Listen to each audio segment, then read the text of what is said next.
Now, this is a truly important session because this is a session devoted to transformation and global mobility. And I want to introduce to you to my new best friend here, Dean Hefford of Sprout Mobility. Now, I met Dean because I was kindly invited by Steve Crime to moderate the conference of the CERC in Vancouver last year. And you know how it is when you're a real newcomer and you know absolutely nobody, a bit like, the newcomers here, and you just find a few people who welcome you and embrace you into the body of the Kirk, and that was Dean. I mean, he didn't know me from a bar of soap and just made me so welcome. And I started asking him about his business. It was a relatively new business, Sprout Mobility. Please show us the merch. Show us the merch here. Don't miss an opportunity.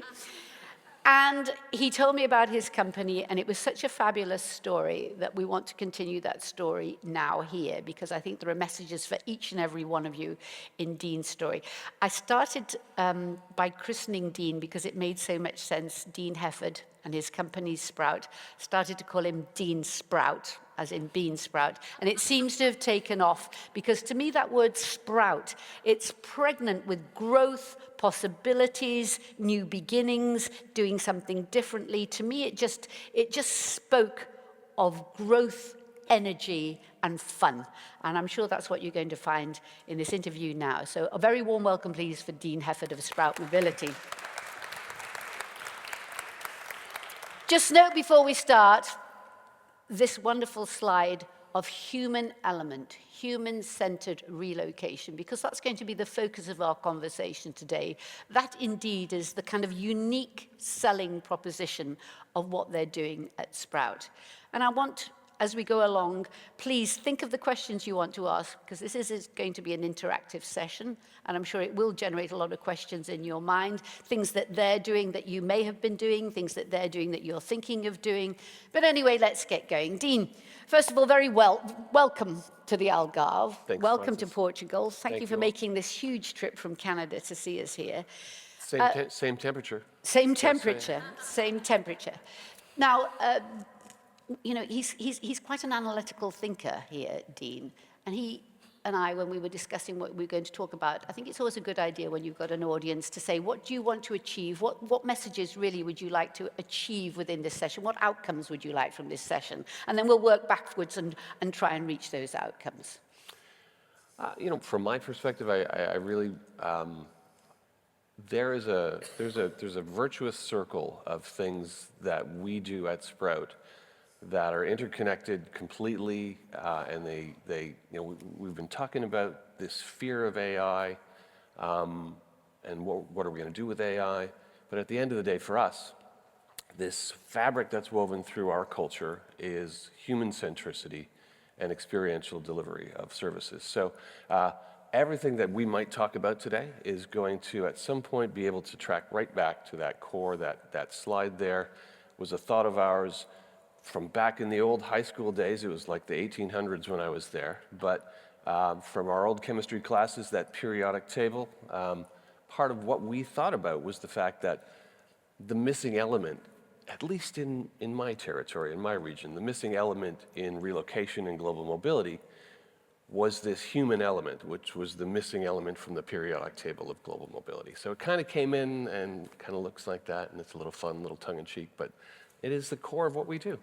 Well, we're going to come back to that because that is the key element, really, that sort of informs everything that you do at Sprout. But let's just go back a bit for a bit of context, because you acquired this business at a very odd point in time, at the tail end of a pandemic, not probably the best time to have been thinking about acquiring a global mobility organization. What motivated you to do that? Lunacy. Lunacy, yeah.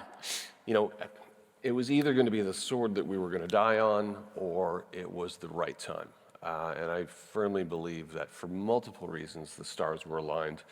It was the right time for us. It was the right time for a tipping point in global mobility and from what was really taking essence and becoming more powerful in global mobility, which is that voice of the employee. It was the right time for us. I have a good friend that is a really extremely good golfer, and he always refers everything back to a golf analogy. And it's always, you got to be good to be lucky. We were very lucky. We're very good at what we do, but the timing was perfect. We basically I used to work for a well-renowned mobility firm for a decade, both in Canada and the United Kingdom and Ireland. And well-renowned, fantastic. We parted ways, but we had an opportunity in June of 2020. It was presented to us that this company was kind of pulling back a little bit to focus on where they were strong geographically, and that Canada may become a topic of conversation for them to leave the country and for someone else to take the reins. So my vice president at the previous corporation in New York City called me up, and we put a package together. Walt, my partner, and I put a bid together, and we were successful in acquiring the company, which includes not just mobility, but household goods, physical trucks, physical warehouses. It's a well-integrated machine. For me, it was less about the physical assets of the business, but the people that were there. I worked with those people for almost a decade, and they were exceptional at what they did, and I knew for a fact that we struggled working for a very, very big machine in mobility to be hyper-local, to be really focused on our clients at a very Canadian level, which is important for us quiet, patriotic Canadians, to work with Canadians. So we had an opportunity to carry that brand for about 18 months for some continuity for our client base, to make sure that nobody got startled really fast with some of the things we were going to throw at them. But over that 18 months, we took a deep look inside as to who we were. And we were not that big corporate machine. We didn't think like them. We didn't feel like them. We didn't want to become what they were. Not that it was bad. It just wasn't who we were. So collaboratively, and not from the top down necessarily, organically, we talked amongst the entire team and created who we thought we should be. Talked about what we wanted to do in the industry, what we weren't able to do in the industry for decades because of constraints of ownership or constraints of finances or just, that's not the way you do it. So we chose a rather unique name, Sprout, and you're bang on, Francis. It is about our growth, our rebirth, and the growth of our clients. And at the end of the day, that is exactly what we do. We help our clients' teams thrive and sprout in a new location, wherever that might be. So it grew from organically from who we were and who we wanted to be, and that's where we are now, and the traction that we've had. To be fair, we've been branded as Sprout for only 18 months. I think one of the first places we actually came out as Sprout was here at Eura in Dublin, and it was a joy. It was like Christmas morning for me. I had a lot of fun. A lot of great relationships were built there. And I used to be in a very insular bubble where I wasn't permitted to go outside of the lane a little bit. Now we get to color outside the lines whenever we want. Well, that's fantastic. Now, here's the thing. I mean, it's a gutsy thing to do, let's face it, in the eyes of a storm, in the tail end of a pandemic to acquire a company. And yet, clearly, you had a like-minded group of people around you with whom you wanted to do things differently. And we'll get into what differently means in a moment. But you know what? There are a lot of people who think, oh, this is me, this is what I want to do, this is my suite of services, or this is my offering. You guys better want it. You know what I mean? That's actually the wrong way around. Usually, the better way forward is to identify a need, a gap, a problem that needs a solution, and then you deliver the solution. I mean, did you identify a need, a gap, a lacuna in the market in Canada, with which you hope that Sprout can find the answers? Absolutely. I think the qualifying answer is that we are not for everybody. Yeah. We are not for those corporations that might have 5,000 relocations a year, that like our messaging, that like what we do, and yet dictate and commoditize what we do to a very, very low bottom line on a spreadsheet. That's not who we are, and we're not going to be able to work together with a company like that. That's just a given. So, but there was a massive gap in the North American market, specifically in Canada, is where our main focus is right now, prior to us entering the US. But there's been a gap where I think that corporations, global mobility people at corporations have always wanted something that was never attainable. They always wanted that employee experience to be off the charts, to be something that is more hospitality driven. And that has never really happened. It's always been talked about, and yet the major players in the industry that are ticking the boxes and just moving through the process and often saying no as opposed to co-creating solutions based on the client's needs, there was a gap there. So when we came to market with the messaging that we have, there was a resounding uptick in traffic and traction and people that have come to say, we've been looking for something like this for the longest time, where we ensure that our teams work on a smaller number of files per advisor so that they can take time to listen, to unlearn, and to learn what's important for that family, for that person, and not necessarily just put them in a box, start ticking the boxes and moving on to something else.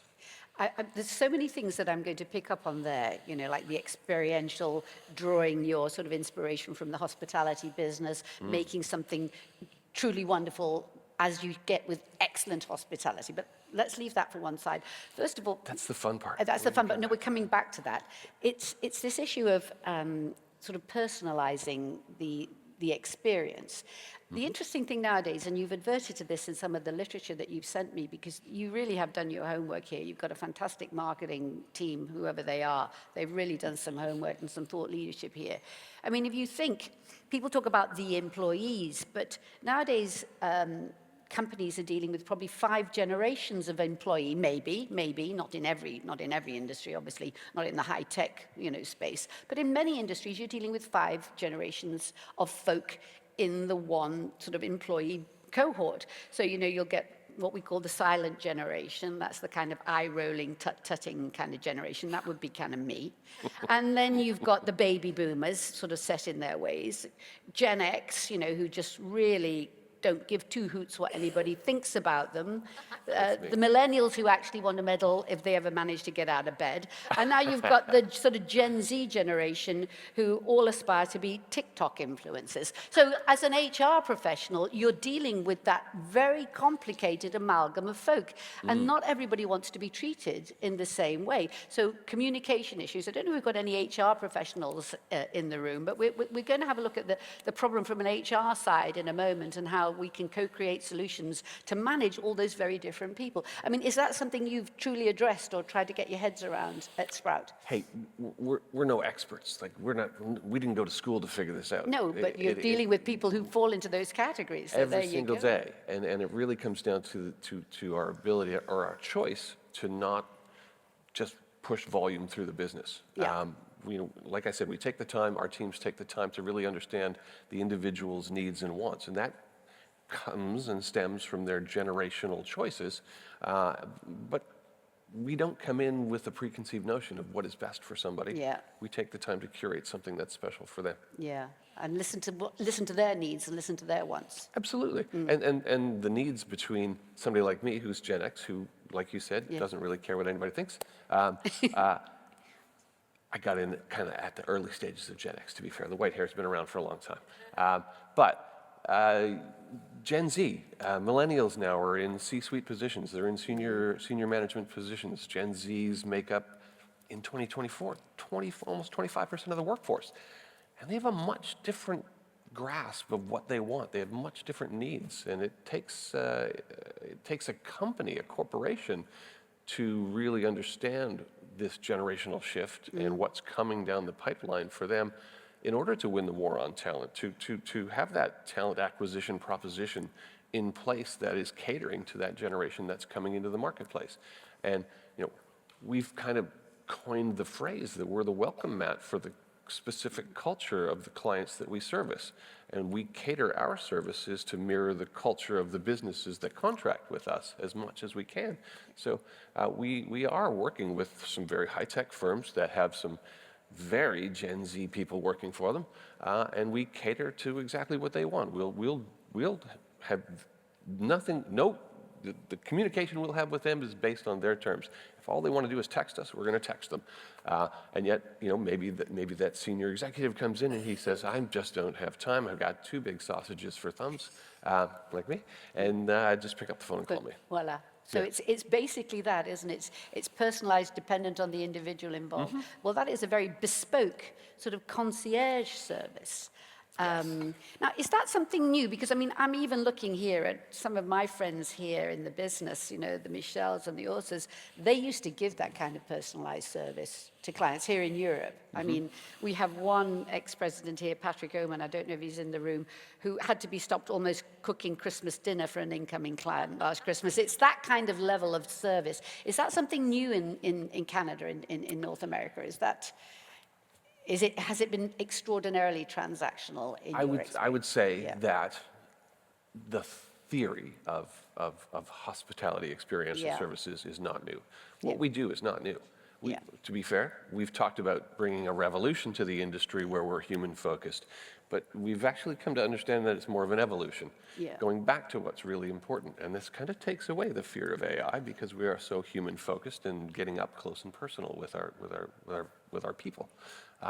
So yeah, in global mobility, it's always been desired. Yeah.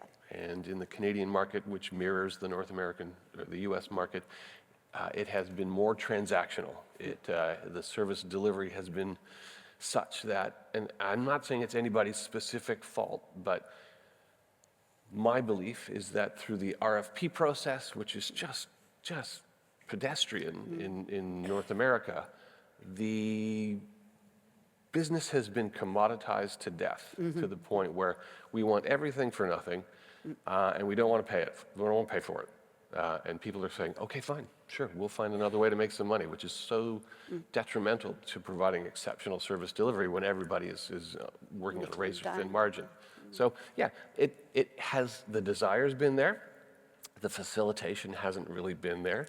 I will say that when clients come to us, and there are clients, much to my surprise, that come to us before we come to them, and the last thing they ask us is how much it's going to cost. That's very interesting, isn't it? It's I mean, cool. again, you had some fabulous research, I've got it here, about, I think cost was coming in fourth in current programs. Cost containment was fourth on the list of important issues, which is very interesting. That's a bit of a turnaround in the books. There's a bit of a dichotomy Yeah, there, though, yeah. because in that research, which was done by the Canadian ERC, Stephen Yeah. Crine, thanks for that, Stephen, for 2023,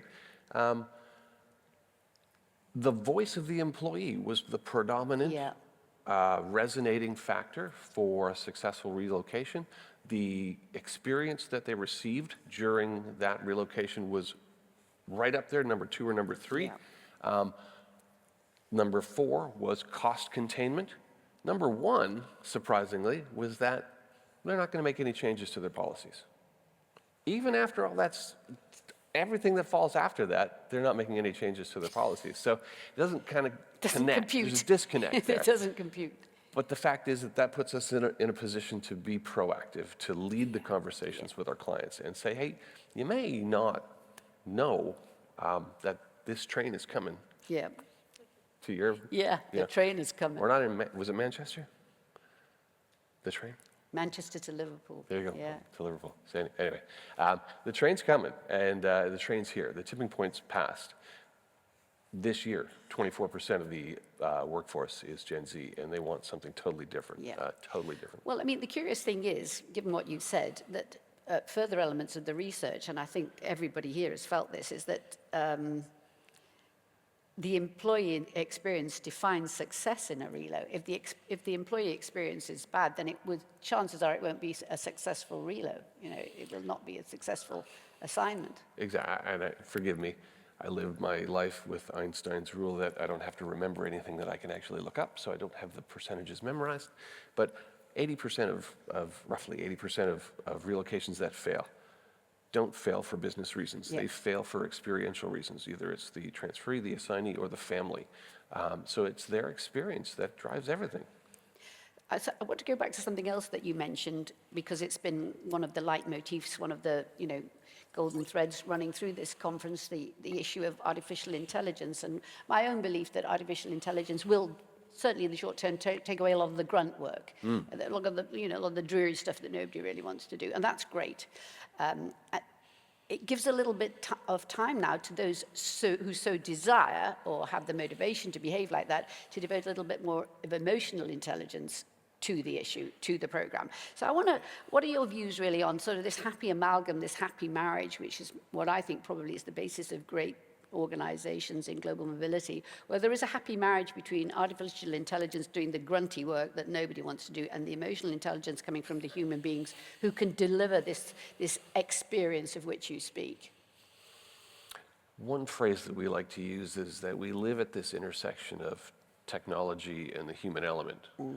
And that we have all the technology that our clients may or may not choose to use on their side. We have all the technology that we have currently available on our side. A lot of it's AI. We've been using AI for almost 3 years now in our assessment processes. But we don't lead with it. That's the key. We're not trotting out, hey, this is the best new platform in the world. RMCs are going to be gone in 2 years. DSPs are only going to be on this platform, and you just pick and choose and click and go through it. That's not what we believe is going to be the results in the near future. It is an intersection where we take AI, and I know there's been a lot of talk this week about AI, but it's a tool, and it's a tool that takes away some of those monotonous things that take time away from us connecting at the human level with our clients, and it takes time away.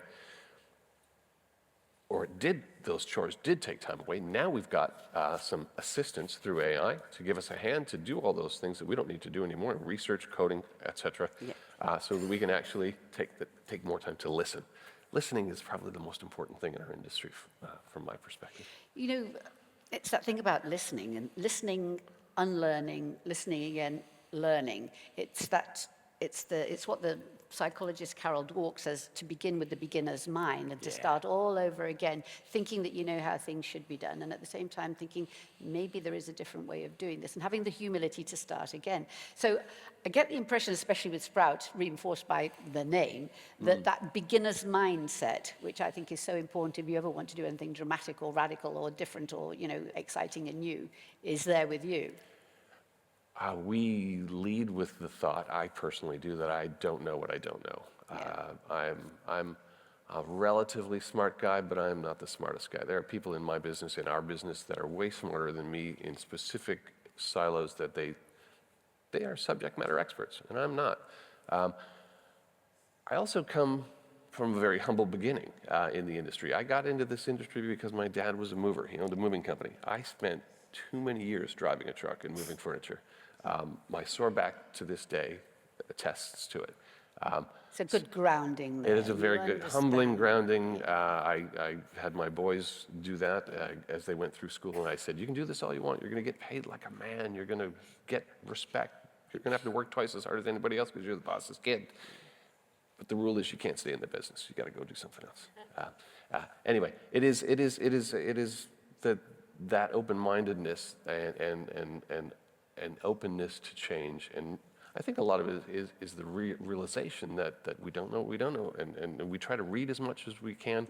We attend conferences that are not related to global mobility but are very HR-centric, and that permits us to hear a lot about what HR talks about outside of global mobility that affects what happens in global mobility. So we're able to have really good conversations with our HR teams and on the client level about things that affect them outside of global mobility, and it really gives them a reassurance that we are open to whatever's coming and learning and changing and flipping the desk on anything. You've just said something about HR. Are there any HR professionals in the audience here? But I remember once having a conversation with a young friend of mine and said they were having a bit of an issue, and I said, why don't you go and speak to HR? And he said, you have to understand, Francis, that HR isn't there to help me. HR is there to stop me suing the company. So you've got to get your head around what HR is about. Now, you in your research have come across this concept of boundaryless HR, that HR itself has got to change, because we talk about the 5 generations, working in the workforce or could be working in any sort of employee cohort. And you've probably got HR who are maybe a lot of them from the eye-rolling generation or my generation. You not necessarily understand, and we all have it, don't we? Especially as you reach the springtime of your senility. Like, I had to put up with this, you can put up with that too. And this is not the way to deal with people, which is why I'm not in HR, right? So what are your experiences? What is great is, to know things about your own business, you have to go right outside your own business and understand what's happening in completely different circles. You know, that is the key to genuinely understanding. What are your sort of insights into HR now and how they're dealing with the current sort of employment issues that are facing, well, you in Canada and North America, and then we'll come on to Europe later on. Yeah, for sure. I'll touch on boundaryless HR in a second, Yeah. but I think that part of the difficulty in every business right now are these generational gaps. Most folks right now currently in global mobility on the HR side are of an age, perhaps like myself, maybe they're baby boomers, maybe they're Gen Xers. And we had, as a Gen Xer, I didn't really care about the company's culture. I mean, give me the paycheck. Let me see. That's where I work. This is where I live. There's no mixing. And today, with millennials and Gen Zs, there's an overlap that is ingrained in their beliefs as to the business has to align with the values that Gen Zs have at a personal level. So it's difficult for HR folks that are of an older generation to really get that sort of thing. And there's a call and a trend happening in North America now called boundaryless HR, where, and I told you at the beginning, everything comes back to the human centricity. People are our greatest assets. You hear that all the time from companies, and it's like flogging a dead horse now every time I hear that. But it's coming full circle to the fact that the people centricity of most businesses in the future are going to have to be exactly raised up to a level that they've never been before. HR has always talked about having a seat at the table. Boundaryless HR is about making sure that almost every decision in a business is based on the people that work in the business, the people that work outside the business, the customers that they serve. And so boundaryless HR takes the role of HR to a pinnacle, perhaps maybe in not so in the near future, where HR people become the CEOs. CEOs have an HR slant. Many publications right now are talking about the fact that companies with cultures that are people-centric are going to win the war on talent in the next 10 years as this rising demographic just fills the workspace from 24 to 50%. And if you're not aligning your business around the people that are in it and aligning the business values with the values of the people that are coming in, those people are not going to come and work for you. They're going to go somewhere else. 40% of Gen Zs say, I want a paycheck from the company that goes in the bank, and I want an emotional paycheck from the bank, from the company, that matches up with exactly how I think. Yeah, aligns with my values. Absolutely. Yeah. Man, if I had said that when I was that age, I wouldn't have got the job. Excuse me. Yeah. Listen, this kind of leads on with a seamless segue to this concept of belonging. Now, we all, and we're familiar here in Europe, we're familiar with the concept of, diversity, equity, inclusivity, but you've added on this concept of belonging, that top talent, and even talent, wants to feel that they belong.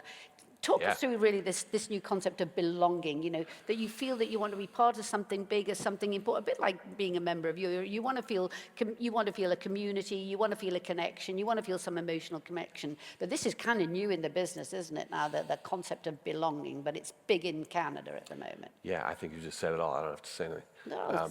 But the fact is that in North America, when people talk about DE&I, they don't stop there anymore. They talk about DEI and B. It's the B. And 2 years ago, I was at a Disrupt HR conference similar to the Ignite sessions that you have here.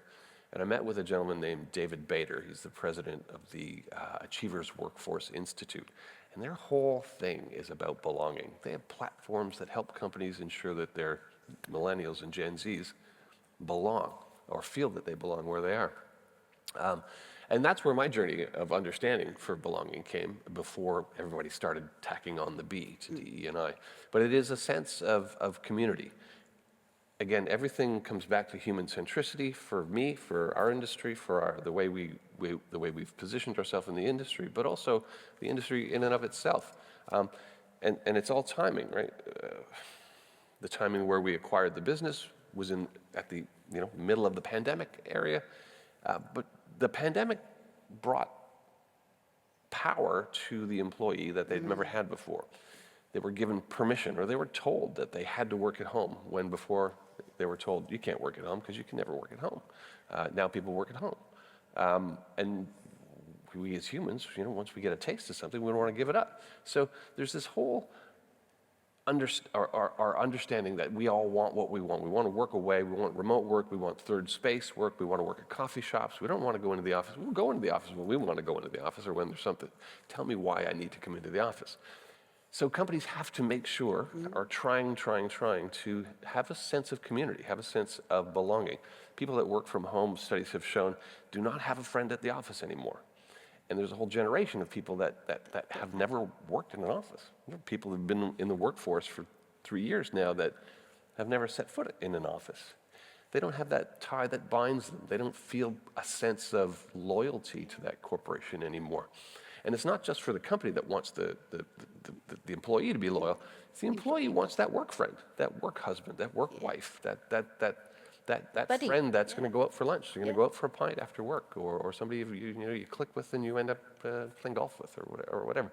That sense of belonging from a very friendship level is desirable for generations and for businesses in and of themselves. So it incorporates everything from ESGs to corporate governance to just values and opinions of senior C-suite, and the messaging that they put out there has to align with the generational needs that are prevalent right now. And that sense of belonging is all intertwined in there. Fantastic. That's so interesting. We might have questions. Well, I want questions from the floor in a moment. We'll give 10, 15 minutes for that.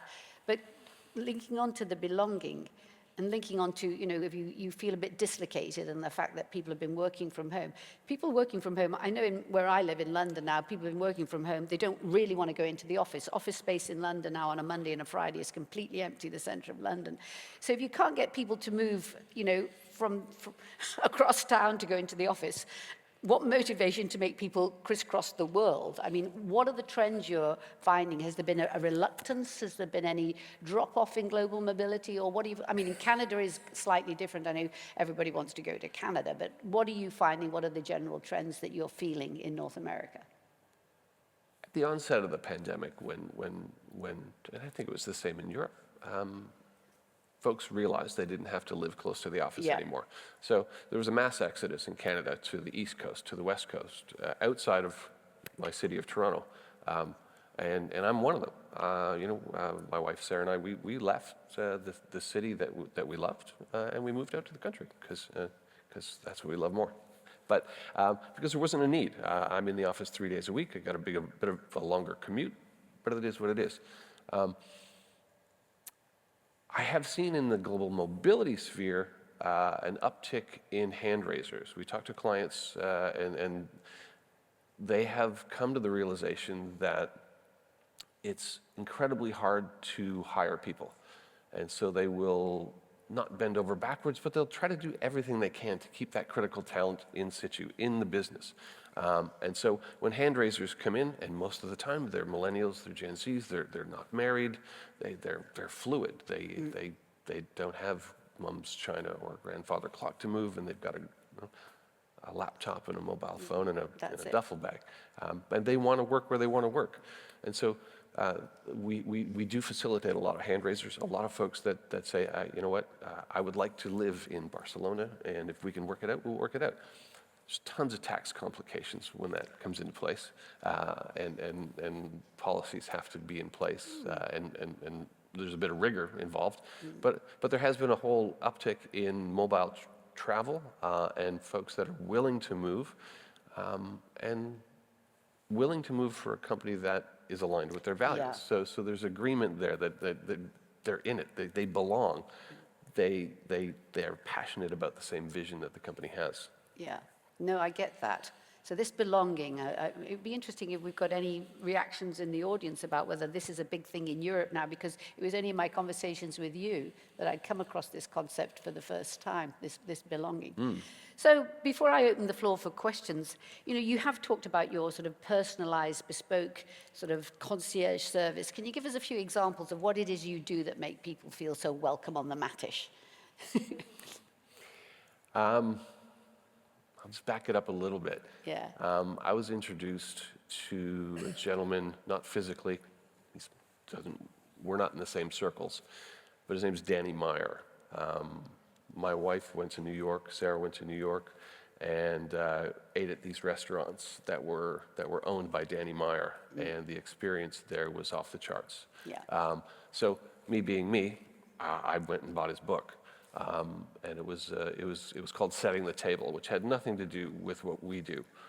But I've become a believer that regardless of what industry we think we're in the hospitality business. Yeah.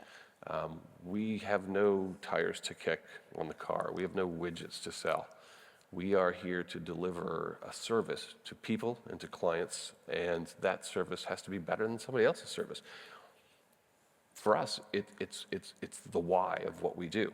We want to be that provider that gives an experiential delivery of services to someone that says, I did not expect that. And so Danny Meyer, with his restaurants, has this sense of enlightened hospitality, whereby there's this virtuous circle of employees and guests. We're even thinking of calling our transferees guests at this point, because transferee seems a little cold. It does seem a bit cold. Yeah. And in that circle is employees, guests. He calls them suppliers, but they're partners in our industry, are the people that we work with within the industry. And there's the shareholders as well.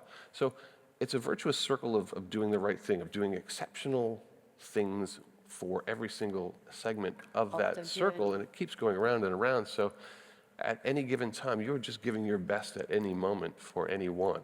So our teams, and one of the things that was a big driver in allowing us to do this was the realization that we couldn't do this service if our teams were managing 150 files at a time. It became a bit of a factory, and I've lived that, and that's not who we wanted to be, and that's not why we're here. So we capped that number to allow our teams to not have to jump between transferee or guest to guest to say, got to go, I'm going to send you an email, that's what you got to do, I'll call you tomorrow. Now it's, hey, how's it going? How was lunch yesterday? You said you were going out somewhere. How's the dog? Is the dog better?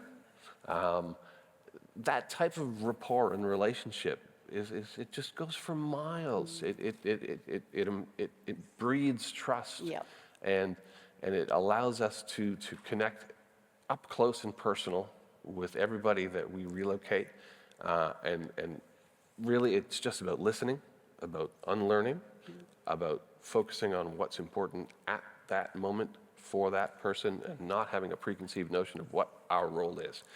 That's where we find some joy. The more I listen to you and the more conversations I've had during the last couple of days, I'm just even wondering whether the business, the global mobility industry, isn't going to have a kind of schism. It's going to be completely transactional, online, do what you want, like travel coach, or it's going to be travel first class. Do you see that kind of schism possibly happening? I do. Yeah. A lot of it comes from, in the industry, we call them lump sum. Here's $20,000, sort yourself out. Buy a new car. I don't really care. Just show up for work on Monday. That's not our client. But there are needs that those clients might have. So there are platforms that tech-driven platforms that are human-centric, that have reached an economy of scale as a business, that don't facilitate all the touchy-feely stuff. And some people want that. A lot of Gen Zs want that. A lot of millennials want that. A lot of millennials will not talk to somebody on the phone. I don't get that, but they won't. They just want to go in and click, click, click on their phone. They've lived on their phone since they were born, and that's what they like. So I do see that. I think that we're going to find some joy and market share in a bandwidth in the industry that predominantly the HR global mobility team at a corporation can either be huge or very tiny. And so we're working with a lot of small to mid-sized to large companies that have small teams who want that experiential service, who want to make sure that they get raving reviews from all of their teams, from the service providers that they've chosen to provide that service to. So, yeah, I think there's going to be a split. A split, a schism. Well, we've covered a lot of ground. You're all very dazzling here in the light, so I can't see if there are any hands up for questions. I'm going to stand at... Yeah, oh, please, could we have a microphone over here, Bryony? Thank you. Thank you for a very interesting conversation. That's very interesting. I want to circle back to what you said about the working from home, and particularly for the Gen Zs, for the younger people. We find in our office that the Gen Zs are more willing to come to the office than the older generations. And I was wondering why that was, and maybe it's a sense of belonging that they want, I'm not sure, but also something very practical. They want to come to the office because it's more comfortable than working from home. Very often they don't have the space at home to have a nice home office, they don't have a great coffee machine or free drinks in the fridge, I don't know. But they want to come back to the office. What can we do, because I want to encourage that, to retain the talent, the young talent, we need to encourage that somehow. What can we do to make it even more attractive for them to come to the office? Great question. Absolutely. Great question. And I don't think there's one size that fits all. What I will say is it's not pizza on a Friday. The more and more clients that we speak to have got vast amounts of real estate, office real estate, that's being unused. And so some are forcing their teams to come back to the office. I believe the smart ones are not forcing, but are offering reasons to come back. So I think you have to find the why in your business to get them there. Sometimes it's celebrations, a corporate win, a cultural win, a new benefit that's being done, or talk to the team, see what they want, see what's going to bring them in. Sometimes you're right. Sometimes it's just coming in to see that person in the flesh that they haven't seen in a long time. It is that sense of belonging. It is that. Walt and I talk about this in our offices. Our mobility side of the business, as opposed to the household side of the business, they are like generational shifts. The household team, they're in the office every day, 5 days a week, 6 a.m. to 5 a.m. on a split.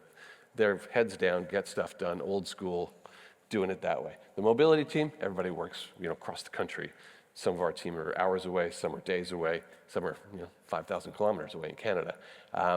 But the reasons that they all come together are different. And when they do come together in the office, every time they leave the office, Walt and I go, that was so much fun. I felt the buzz in the office when people are there.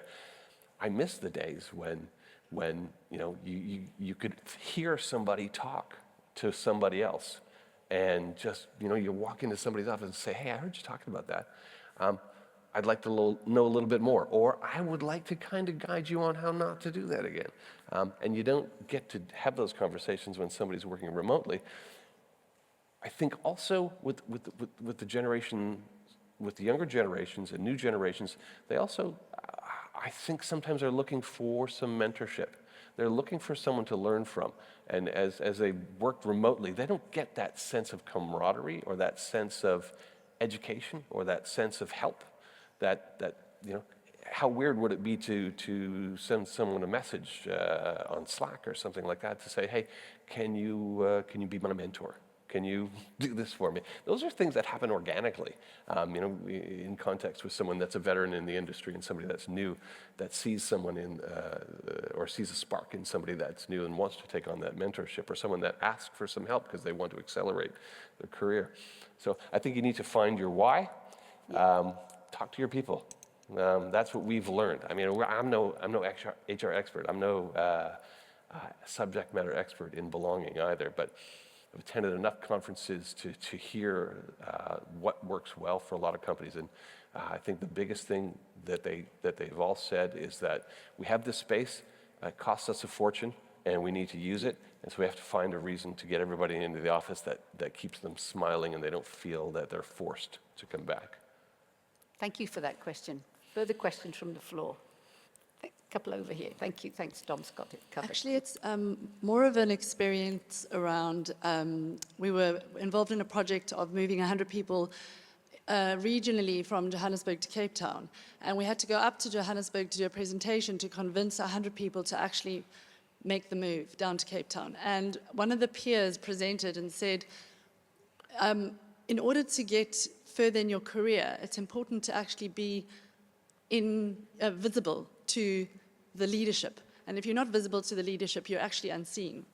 And I thought it was an incredible point because, you know, often we think about trying to get people in and how we're going to convince them to stay or whatever. But actually it's sort of an onus and responsibility on themselves if they want to move their careers forward. So I thought that was really interesting. That's a huge point, Renee. You know, it is about being seen. And when everybody's working remotely, the boss doesn't see those people except when it's dictated that they're on screen. And they don't have that rapport, they don't have that mentorship, and they just don't have that presence. So it's very, very tough. And kudos to that person in that generation that had that realization that they needed that.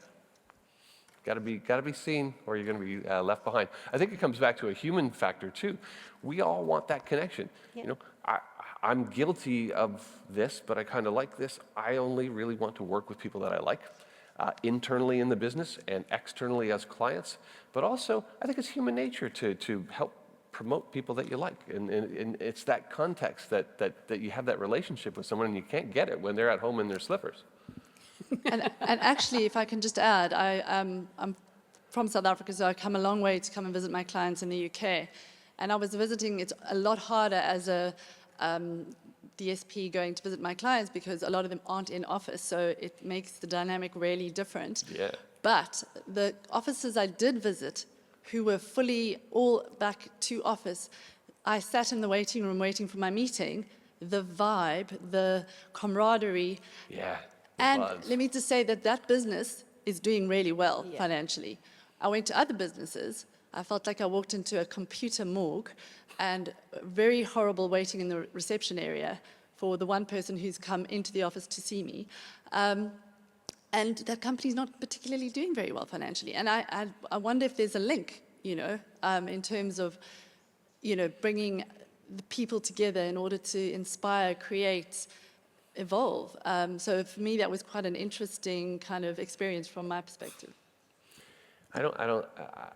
I agree 100% with you. I think that buzz, that camaraderie instills growth in mindset, open-minded conversations. I don't think it's the only reason companies succeed. That's for sure. There's a lot of successful companies that, you know, they don't have an office. But for sure, if you're going to compare apples to apples and there's a group that get together to feed off each other, they're going to rise to the top. Community and connection, absolutely. Belonging, community and connection. Thanks, Bryony. Yes, thank you very much. It's really very, very interesting approach. When you say, or your USP is the human-centered relocation, and as Franz has said already, when you ask here in the room, a lot of DSPs will say, well, personal touch, human-centered, I listen, I care. And I suppose when you go to your HR, let's say, potential clients, and you say, our approach is human-centered, they may tell you, yes, but I just talked to 5 other DSPs, and they all told me their approach is human-centered, personal touch. But you're a very analytical person, as Francis said. What kind of evidence do you give? How does this really manifest? Do you, for example, say your service description goes far beyond the traditional DSP service trend? For example, are you available 24 hours a day, or do you have a lot more hours, or which evidence do you give for that? We're in the process right now of destroying our traditional survey system and bringing something new to what we do. Gone are the days of transactional services for us, and so we don't ask transactional questions in a survey, and we share these surveys. We have pulse checks available, instantaneous feedback at any time during the system. on the app, on our portal for our transferees and our assignees to say, and what it says is, as soon as they log in, it says, how are you feeling today about the services delivered by Sprout? And there's 4 emojis, one from really, really angry to really, really happy. And you just click one. I get every single one of those. Everybody on my team gets those instantly. And so instantly, accolades go out to whomever's working with that person to say, game on, well done, let's go. This is all we do. My job is to ensure that we have happy clients and happy staff at the end of the day. So our surveys are being changed to be less pedestrian. We're not going to ask, did we call you within 24 hours? Did we deliver your household goods when we said we were going to deliver your household goods? Not when you wanted them, but when we said we were going to deliver them. All those surveys are set up historically by RMCs and moving companies and maybe some DSPs to get the right answer, right? I mean, we know what the answer is before we even send it out. We're modifying our surveys to say, how do we make you feel in your relocation journey? That's it. That's it. And if it's anything other than really, really good, then we're very transparent with our clients. You know, I beg my clients to get involved to get us more feedback.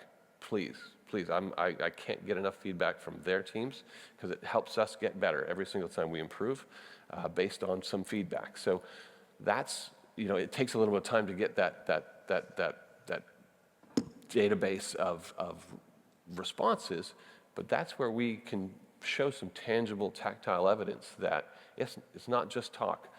I have seen some of the bigger RMCs starting to talk about human centricity right now, but I don't think that they're in a position because they're so huge. And I'm not saying they're doing it wrong. I'm just saying I was part of that big machine and that big ship, and the messaging can be somewhere, but what happens on a day-to-day basis may not filter down. It doesn't have that trickle-down humanomics that we enjoy and love because we're not huge, right?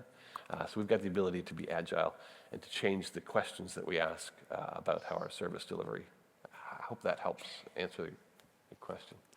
I mean, it's qualitative analysis rather than quantitative analysis, isn't it? It's qualitative feedback rather than quantitative feedback. Yeah. I mean, I think the other issue too is, as I say, I know a lot of DSPs, European friends, who have been delivering that kind of quality service. But I think in North America, in Canada, it's like nobody's really doing it. Everybody's so big. You know, so they're really ahead of the game here, and they're doing it brilliantly. Last year, I don't know if Stephen's here, but we were at the Canadian ERC, and my entire team and I were wearing T-shirts that said, tell us how you really feel about your team's relocation experience. Stopped people in their tracks, because no one had asked them that before. And that's conversation started for us. And that, for me, is the essence of what we do. It is about how we make our clients feel, and we need to make them feel special in this journey because somebody's paying us to do it. It's not just about firing them out the door, making sure they're there on time. Further questions from the floor? Thank you. Hi. My tagline in my company is Bespoke Mobility Solutions. I now have a better idea of what I need to do to improve those, so thank you. Game on. How do you find partners that meet your values to help you differentiate yourself? How do I find partners? Yeah, to differentiate yourself. Yeah. It's, I think it gets distilled down to the human interaction. That's why I'm here. That's why I'm here this entire week. We have found partners here that share our vision and our value, that understand that it's not, just totally reciprocity based. I may send business into somebody in Italy, and they have no opportunity to send business back to me, and I don't care. I want my clients to be served at the level that we guarantee that they're going to be served. Even within Canada, Canada's huge. Good Lord, we can't be everywhere. So we have partners across the country, and we work primarily with 2 DSPs that are everywhere. They literally are everywhere. And I came out at the Canadian Employee Relocation Council conference. I was on a summit committee that Stephen graciously allowed me to join about leveling up the employee experience in relocation. And I said, our partners help us succeed, but we have to choose the right partners. We have to meet them here. We have to find out who they are, see who they are as a human being first, and hopefully I like them. And then, to be fair, we've met some great folks here, and it was a joy that their team that actually operated in the weeds wanted to meet our team that operated in the weeds, so to make sure that level of relationship was really good, because we're people. This is who we are here in global mobility, right? People in HR are people. We want to work with people that we like. We want to work with people that we can trust, that we know are going to do what we want them to do. People aligned with your values. Yeah. We were a bit late in starting. Were we allowed another 5 minutes or so? Thank you. Further question from the floor. Hi, morning. My name is Anupama. We're a DSP from India. I'd like to probably ask a question on the culture and the human touch. So from where we come from, you probably ask me my name and I'll end up telling you what my 17-year-old is doing now. So, that's how personal we get. Yeah. But, we've noticed with our expats, we work with almost over 89 nationalities. Sometimes, and especially recently, there are a lot of single people, women traveling. And when we ask our team to make that connection, they're a little wary to how personal they can get because they feel it's a lot of Q&A. Oh, so what you doing? Can we ask them, are you married? Do you have kids? And, and we are here showing our pictures, talking about everything. So are there any little tips to, I know it's not one size fits all and each cultures are different, but any little tips of do's and don'ts? I think you just have to go person by person, and that's as pedantic as it really gets. We get up close and personal with everybody. We will work with an engineer who doesn't want any fluff. What time are they going to be there? What's this? What's that? I want this, and we fire off the data to them in the communication style that they want. And we'll have somebody else that is the boomer generation, perhaps, that wants to tell us about their grandkids, that says, I'm not moving to that house because it's too small, can't bring my family there. You just have to really take a moment to find that out. And I think it's also culturally, Canadians aren't that open. I find that Americans, our partners to the south, are very blunt about what they want and when they need it. Canadians will say, please, and then they'll say, sorry, I really need this. So I think you just have to kind of have a little bit of respect of people, of where they're coming from, and find out how they want to communicate. And I don't think there's anything wrong with trying to be more human than they are. Bring it up. Let's put it out there, and then that might free some people up. To be fair, we work with, again, we're at the intersection of human touch and technology. One of our favorite partners is a company in the United States called Pivot. They're called Pivot Enterprise, Pivot App. It is a community of expats in an app that works like Instagram. And so we work with them. We provide this to our clients. When someone lands in Singapore and they work for a company, and they might be one of maybe one or one of 5 expats that work for this company, and that's their circle of who they know, but they're not comfortable because maybe they're from a different generation of asking them certain questions. Where can I find a dentist for my son that screams every time the drill starts? Where can I find a pub that makes me feel like home? And their app is a social interaction app, and it's not corporation-centric, it's expat-centric for just that community. And there are people that live on the app that stay there forever because they love helping people. And they really find a sense of community. Their tagline is making anywhere feel like home. And so they're a perfect partner for us. Fabulous. That's fabulous.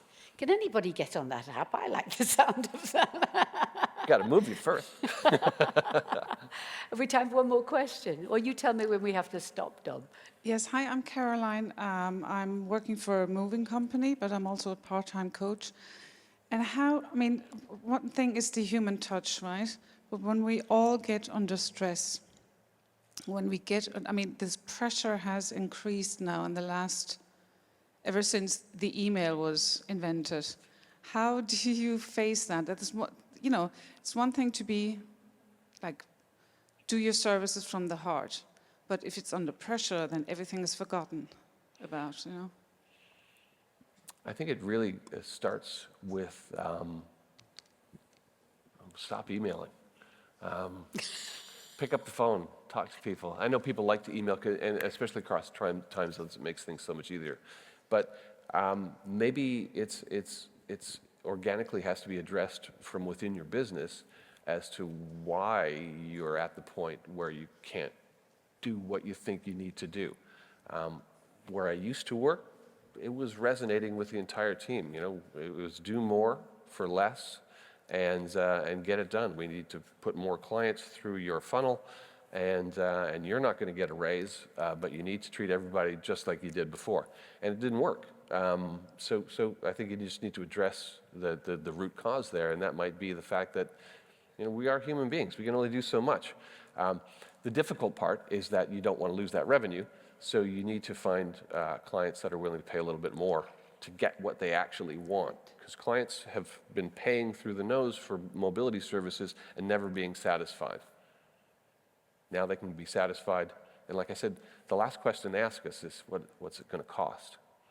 Which is nice. And like I said, not every client is going to come to us. But there's a lot of clients out there. And a lot of clients want great things for their teams. They want great hospitality and they want a welcome on the mat. Dean, I'm almost loath to use sort of horticultural metaphors in the presence of the wonderful gardener who is Ursula Lundgren, but all I can say is I've seen Sprout begin and I'm waiting to see it blossom because you deserve every success in what you're doing. Thanks, so a Frances. very warm round of applause, please, for Dean Hefford of Sprout Mobility. Thank you, Dean.